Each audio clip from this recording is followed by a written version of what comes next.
Hey everyone, it's Kasia from Tarot Map.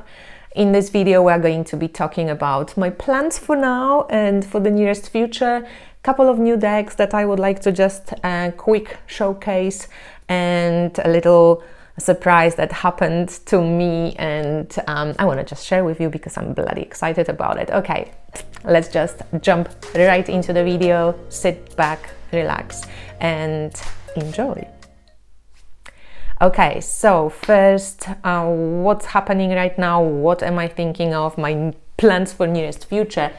So guys, I'm going to offer very soonish, who knows when. I'm still practicing, and since I work in intuitive field, right? I'm a reader, I'm an astrologer, but I am very deep into research also. When I offer new readings, I want the readings to be kind of valid and important and actually inspiring for people and helpful. So I'm exploring right now a plant ally, plant spirit reading that I would like to do. So a couple of my clients / friends are going to receive this reading, and it's going to be a reading with plant cards around the energy of plant flowers that support you at the moment. And I also will be creating a flower essence for you based on the reading that you get. It's not necessary always has to be an essence from the plants that you get, but something around the subject and what can support you. So this is something that I'm working on right now, and this is the first reading I just sent to one of my long-term client / friend. I always say client / friend because, I have people with me, like regular clients who come for readings to me for years now. So it's always like I know them well, they know me well. It's kind of not just the client, it's always client / friend. So this is something that I'm working on. Another thing that I'm really excited about, and this is something that's going to be happening for sure on 28th of October will be the first session.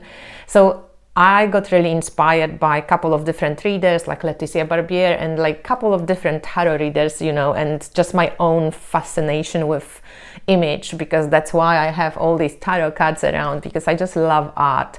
So I'm going to be offering a series of classes, like live classes. They're going to be around 3 hours each. So not something that you have to, like really think of and save for and like commit to. It's something that I want to be inspiring and something that you can go deeper in later on also in your practice, and to use these classes to share and inspire and learn from one another. So I'm going to be calling the whole series Seduced by Images. Seduced by Images. And the first session, it will be talking with the image and depicting what we feel around certain subjects with images that we desire and also that we disown. So something that there are images in tarot cards, tarot decks or oracle decks that we just feel like repulsed by. We don't like them. So we're going to pick certain images around this kind of disowned images part, and also images that we like, open up, thrive when we see them, feel inspired, like feel moved. And I want this juxtaposition to really inform us about our own hang-ups maybe, or about where we really, inspired about shit, and how can we help one another to navigate these feelings between, repulsion and excitement. So the first of these classes will be with Melissa Lucia. We've done a lot of work together. We like working together. It always comes out really well. And with Melissa, because she's also very passionate about eroticism, sexuality, which is very closely related to creativity in your life and to vitality and this kind of passionate living. So we are going to be talking about this subjects, and looking at those subjects from the perspective of this image, inspires me. When I look at these images, that awakens in me that eroticism, that sexual feeling, that like fierce creativity. And when I look at those images, that's when I feel blocked and kind of like I really don't like them. That's where it doesn't flow. And then through exploration in smaller groups and in bigger groups, I think we are going to go deeper into this couple of images that you choose and that choose you, and how we can all, you know, share them, these images, and be inspired by each other's experiences. So the next class after this, we're going to make sure that Europeans and Americans can join in, hopefully Australians as well. You know, I'd love to be available to the whole world. And then I want to invite Natalia from Tarot Shrink to do a class with me as well, and invite you, of course, to join in about death and transformation and deep initiations. And then the next one I would love to do with Julie Kuchia Watts about intuition and really following that deep knowing that you have, and having enough conviction about your own voice, about your own knowing, to actually follow it up with an action. So it's like this intuitive action. And how can you take steps forward to trust yourself, you know, because Julie has been talking about the real sky astrology when nobody was talking about it. She's really kind of stuck with, she didn't leave herself, you know, she believes in this, and that's how she expresses, and that's what she trusts, and that's how that's what she puts forward. So I would love to invite her to share with us also, and how we can practice. And she's such a beautiful artist as well, so show her images that enhance that inner knowing, and then which one she thinks maybe block this in some way, or which one she doesn't quite like. So something around this, I hope it makes sense. Let me know, because I'd love to hear your opinion. And of course, I would love everybody to join in these classes. I will try and make them available, you know, not too expensive, so people can just join in for 3 hours with 2 amazing, you know, cooperative teams. I think they're going to be structured around maybe $88 for the 3 hours, because obviously we have to, you know, split the money for 2 people. But I think 3 hours live with cool presenters, that's actually really not like nothing. And yeah, I would love everybody to join in. But if you have any ideas, or what do you think, what subject, what else, and with whom can I cooperate, just, you know, put it down in the comments. So I have purchased this amazing deck. It's 50 Plants That Heal.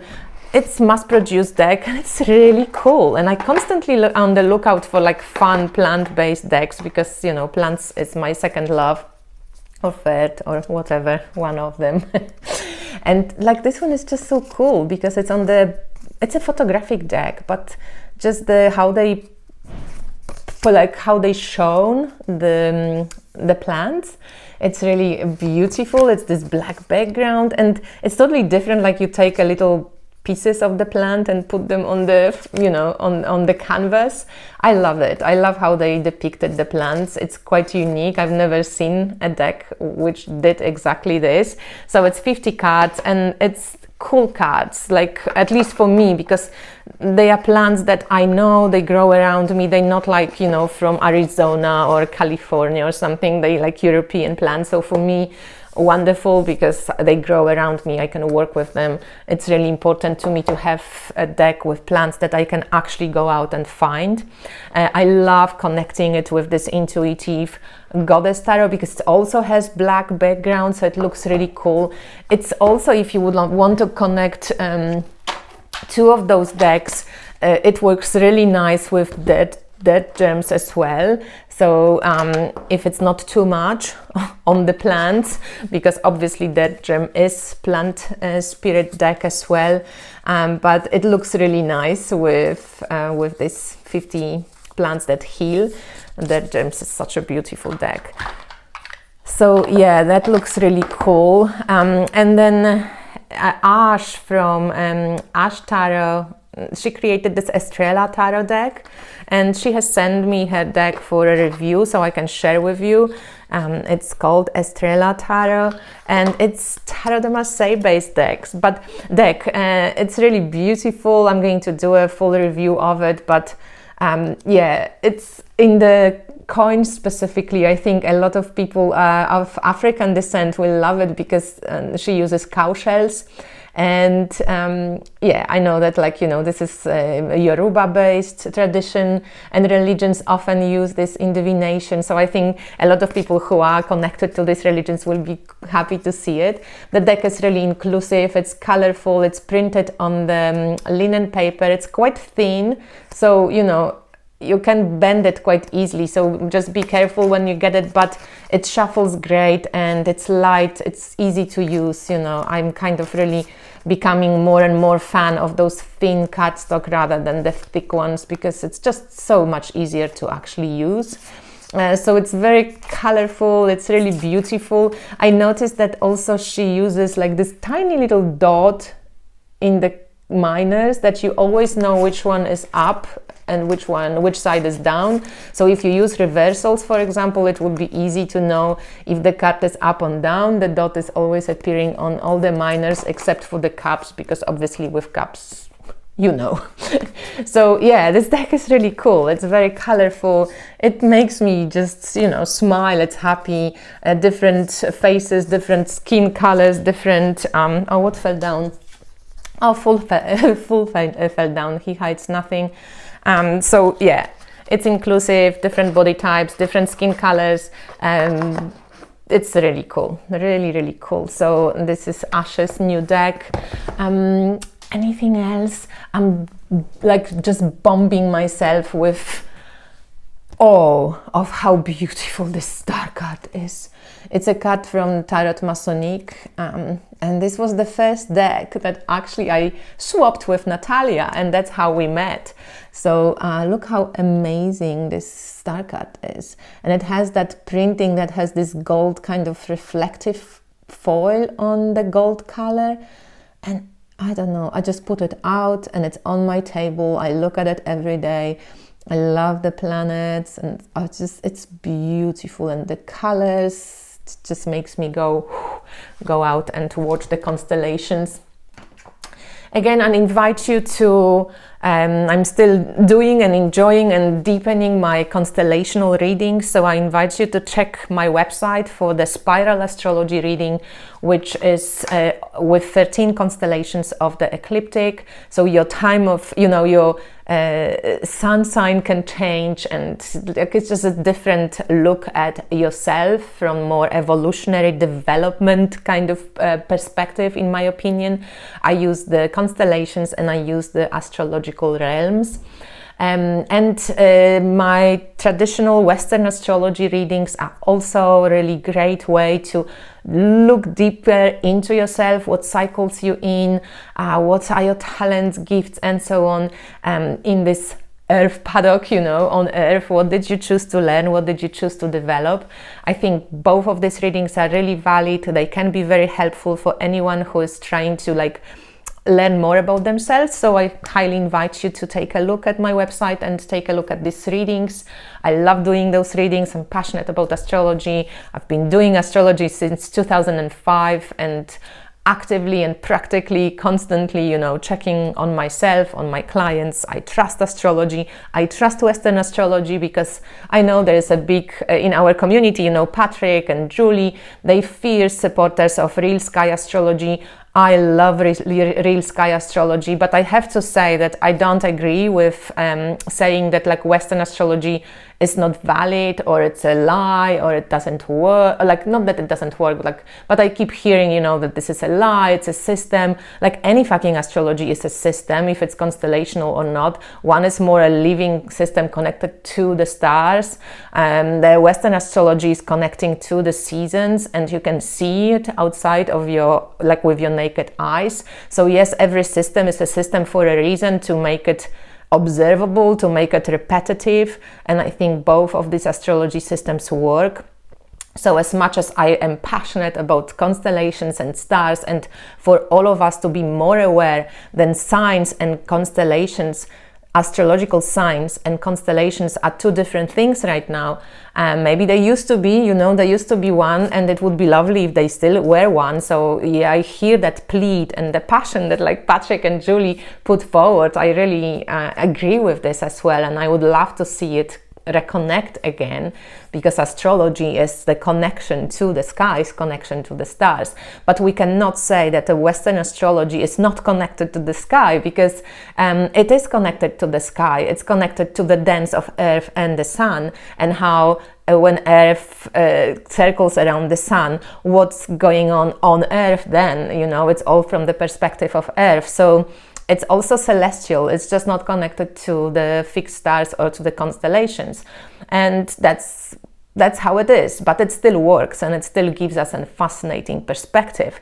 And it's not a lie, and it's a system that's still celestial. It's celestial and earthy. And I think what Patrick puts forward, it's really important that everybody should educate themselves that when you say the Sun is in Aries, it's actually not in Aries constellation. It's in Aries part of the sky that Western astrology kind of, you know, said like this is the Aries, because Aries always starts on spring equinox, right? So in some way, yes, that is kind of locked in as a system, the Western astrology, whereas the constellational is a constant evolution. That's why when I do this spiral astrology readings, I feel of it like as a constant expanding of ourselves and rechecking with ourselves, like where else can we go? How can we open up even more, layers, so we can see ourselves from yet another perspective, deeper perspective, star, celestial perspective, not just Sun kind of Earth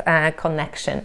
Anyway, that's just my little 5 cents to this. I'm going maybe to invite Patrick and Julie. We can have a discussion about it, because I'm still really passionate about the Western system, and I think it's a great system. Fuck, it works well.